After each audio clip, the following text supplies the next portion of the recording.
The young sniper smirked as he adjusted his state-of-the-art rifle, the kind with every tactical upgrade money could buy. He glanced at the old man standing quietly beside him on the range, holding what looked like a beat-up hunting rifle from decades past. "This rifle is $10,000 pops," the kid said, tapping his scope with one finger. "And where'd you get yours from? A garage sale?" The old veteran in the red jacket didn't respond, just checked his ammunition with weathered hands, his sad eyes focused on the distant targets. The range officer called the competition to order, and everyone gathered around to watch what they assumed would be an embarrassing mismatch. James Porter was 72 years old, with white hair and a white beard that matched the snow on the mountains he used to patrol decades ago. His red jacket was faded, worn at the elbows, and beneath it he wore a plain grey t-shirt that had seen better days. His face carried that permanent, serious expression, the kind that came from seeing things most people only watched in movies. He'd been coming to this public shooting range for years, quietly practicing on Tuesday mornings when fewer people crowded the lanes. Nobody paid him much attention, just another old-timer killing time, they figured. They had no idea that the rifle he carried, scratched and dented as it was, had once saved his life, and the lives of 17 men in the jungles of Vietnam. The cocky young sniper's name was Derek Chen, 26 years old, former police academy graduate who'd washed out during psychological evaluations, but never stopped telling people he was practically special forces material. He'd spent his trust fund on tactical gear, attended every civilian marksmanship course available, and dominated the local shooting competitions against weekend hobbyists and casual gun enthusiasts. His social media showed him in full tactical gear, posing with his expensive rifles, talking about precision and discipline. When he saw James shuffle up to the sign-in sheet that morning, Derek couldn't resist. Fresh meat. Someone to humiliate in front of the growing crowd that always gathered when he showed up. The range officer, a middle-aged woman named Sandra, who'd been running this facility for 15 years, announced the informal competition. 5 targets at varying distances from 200 yards out to 800, 10 shots total. Highest score wins. Derek had proposed it loudly enough that a dozen spectators gathered phones out, ready to record what they assumed would be a showcase of modern marksmanship technology. James had simply nodded when asked if he wanted to participate, his expression never changing from that sad, serious mask. Derek went first, making a show of his setup, adjusting his bipod, checking his wind meter, making calculations on a small ballistic computer attached to his rifle. His first shot cracked across the range. Dead center on the 200-yard target. The small crowd murmured appreciation. Derek grinned, glancing back at James. "That's how it's done, old man. Technology and training." His second shot hit just off-center, still impressive.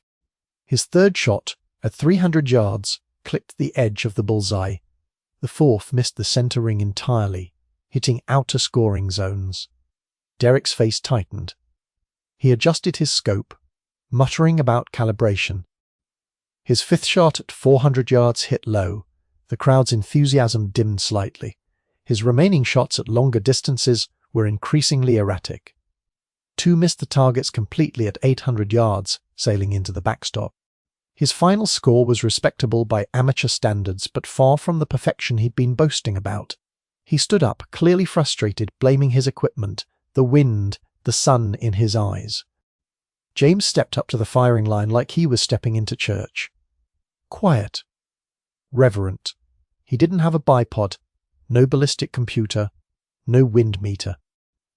He knelt down in a position that made his knees crack, audibly supporting his rifle, with nothing but his own body and a small sandbag the range provided. Someone, in the crowd, snickered. Whoa. Derek crossed his arms, smirking again, his confidence returning. This would be over quickly.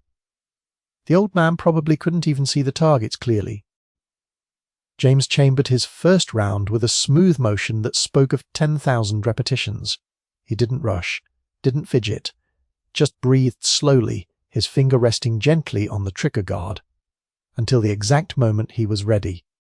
His first shot echoed dead center, 200 yards. The crowd went quiet. Luck, they figured. His second shot, dead center, same target, punching through the hole his first shot made. The range officer raised her eyebrows, checking through her spotting scope. His third shot, 300 yards, perfect center mass. No hesitation between shots, just that same slow breathing, that same sad, serious expression. Like he was somewhere else entirely, somewhere, hot and green, where missing meant men died. His fourth shot, his fifth, each one finding the center of its target with mechanical precision. At 400 yards, 500, 600, the crowd wasn't murmuring anymore. They were silent, watching something they didn't quite understand. Derek's smirk had vanished, his face had gone pale, then red. "He's got to miss eventually," he muttered to someone standing near him. Nobody shoots like that without computer assistance. But James kept shooting, 700 yards. The wind had picked up, swirling across the range in unpredictable gusts that would throw off even experienced shooters. James paused for the first time, just for a moment, his white beard shifting as he felt the air on his face. Then he fired. The distant target pinged, the spotter confirming another dead center hit. 800 yards now, the final two shots. The targets were barely visible to the naked eye, small dark circles against the brown hillside. James adjusted his position slightly, his old knees protesting, but his hands remained steady as stone. The ninth shot seemed to hang in the air forever. Then the distant ping reached their ears. Perfect. The crowd erupted in shocked applause. Derek was shaking his head, his expensive rifle hanging forgotten in his hands. James loaded his final round. This was the shot that mattered, the one that separated good shooters from great ones, the one that proved it wasn't luck or chance. He settled into his breathing pattern one last time. The range fell silent again. Even the wind seemed to pause. He squeezed the trigger with the same gentle pressure he'd used for every shot before. The rifle barked. The target pinged. 10 for 10. Perfect score. Every single shot dead center, at distances that would challenge military snipers with the best equipment in the world. Sandra, the range officer, walked over, her face showing genuine awe. She'd seen thousands of shooters over the years, but nothing like this. "Sir," she said quietly, "I have to ask, where did you learn to shoot like that?" James stood slowly, his knees crackling again, and started packing his old rifle away in its worn canvas case. "Vietnam," he said simply. "1st Marine Division, scout sniper, spent 13 months in the bush. When you're shooting to save lives instead of win trophies, you learn to make every shot count." The crowd had grown completely silent now. Derek looked like he wanted the ground to swallow him whole. One of the spectators, an older man who'd been watching from the back, stepped forward. He was wearing a Vietnam Veterans Association cap. His eyes were locked on James. "1st Marine Division, scout sniper," he repeated slowly. "What years?" James glanced at him. 68 to 69. "Why?" The man's face had gone white. "What was your call sign?" James paused in his packing. "Phantom 26. "Why are you asking?" The man actually stumbled backward a step. "Oh my God. You're Porter, James Porter. You're the ghost of Kissan." The younger people in the crowd looked confused, but several of the older veterans present went rigid. One of them actually saluted. The man in the VVA cap was shaking. "Sir, you saved my brother's life. 3rd Battalion, 2nd Marines." They were pinned down outside Kissan in February '68. The NVA had them zeroed in from the hills. "1. Command said they were gone, no way to extract them without massive casualties. Then you went out there." His voice cracked.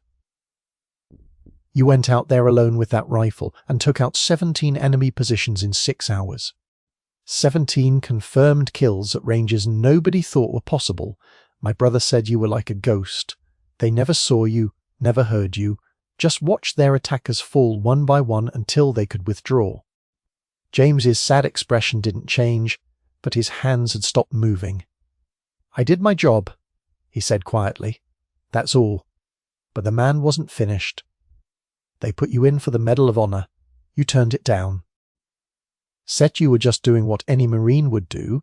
They gave you the Navy Cross instead, and you never told anyone. You just came home and disappeared. He turned to address the crowd, his voice rising. This man is a legend. An actual legend. They teach about the ghost of Kissan at sniper school. The Marine Corps uses his missions as case studies in long-range marksmanship and fieldcraft. And he's been coming here every week, and none of us knew. Derek looked like he might be sick. His $10,000 rifle suddenly seemed like an expensive toy. He stepped forward, his earlier arrogance completely gone. Sir, I'm sorry. I had no idea. I was completely out of line. James finally looked at him directly, sad, serious eyes taking in the young man's genuine distress. You've got good equipment, James said quietly, but equipment doesn't make the shooter. You were too focused on your gear, on looking good, on proving something. You weren't focused on the fundamentals. Breathing, trigger control, reading the environment with your body, not just your instruments. All that technology is worthless if you don't master the basics first. He pulled his old rifle from its case one more time, holding it up. This rifle is older than you are. It's been dropped, dragged through mud, soaked in monsoon rain. The finish is gone. The stock is cracked and repaired with epoxy. But I know this rifle. I know exactly how it shoots, how it feels, how it responds in any condition. We're partners. You and your rifle. You're strangers. You bought a relationship instead of building one. Derek nodded slowly, his face burning with shame, but also something else. Understanding. Respect. Would you teach me? The real fundamentals, I mean. Not the tactical courses, not the expensive seminars. The real thing. James considered this for a long moment. The crowd waited, barely breathing. Finally he nodded once. Tuesday mornings, 7 a.m. Bring that fancy rifle if you want, but leave the ego at home. We'll start with position shooting at 50 yards. No scopes. Iron sights only. When you can put 10 rounds through the same hole at 50 yards, with irons, we'll talk about moving to 100. Derek's face lit up like a kid on Christmas morning. Yes, sir. Thank you, sir. I'll be here. James just nodded again and finished packing his rifle. As the crowd began to disperse, still buzzing with excitement about what they'd witnessed, Sandra approached James one more time. Mr.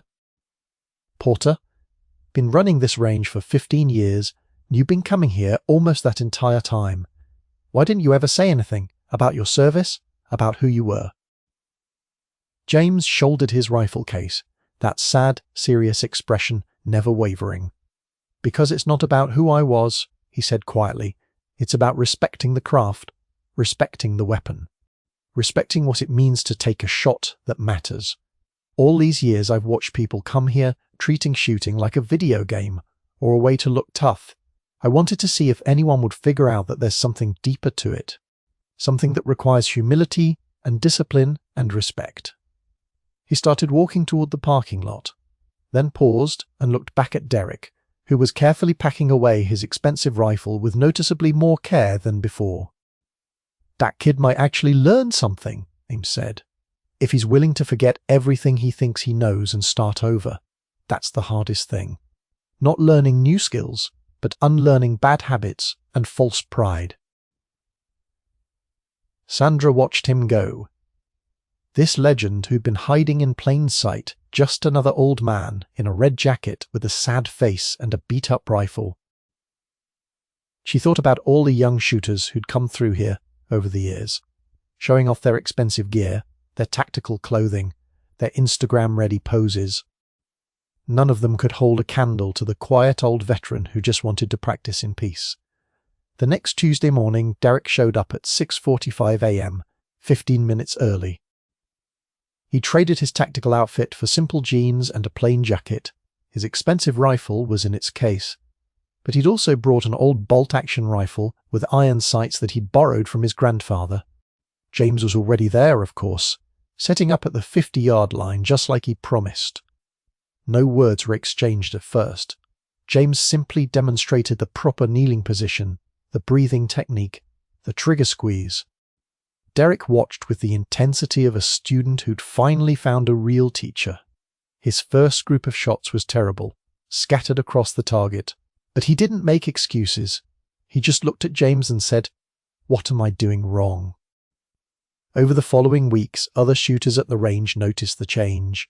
Derek stopped posting on social media, stopped talking about his equipment, stopped trying to impress anyone. He just showed up every Tuesday morning and listened to the old man in the red jacket, learning the fundamentals he'd skipped in his rush to look like an expert. His groups tightened, his breathing steadied. His respect for the craft deepened, and James, for the first time in years, seemed a little less sad. Not happy, exactly, but satisfied, like he'd found a purpose beyond just maintaining his own skills. He was passing something on, something important. Sandra started keeping a small plaque in her office, something she'd made herself. It read, "The ghost of Kissan practices here. Remember, that skill isn't about the price of your equipment. It's about the price you're willing to pay in practice, patience, and humility." She never showed it to James. She knew he'd just shake his head and tell her to take it down. But she kept it anyway. A reminder to herself and anyone who saw it that real mastery doesn't announce itself. It doesn't need to. It just shows up, does the work, and lets the results speak.